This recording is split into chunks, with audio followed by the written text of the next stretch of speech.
बार जादों नै मालाय गेस्ट हाउसनि गाहायाव कलकातायाव अयथासार बार नांखायो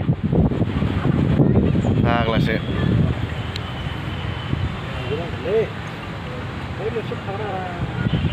बेनो आं दाख्लै आं खिथानाय गार्ड गोनां बेनो इन'भाजों फैनाया नायनानै ला नुवाखैबा बैसागुखौ बावनो जालांसै नामाथाय जोङो दङ ओरै माबा माबि दंलाजोबो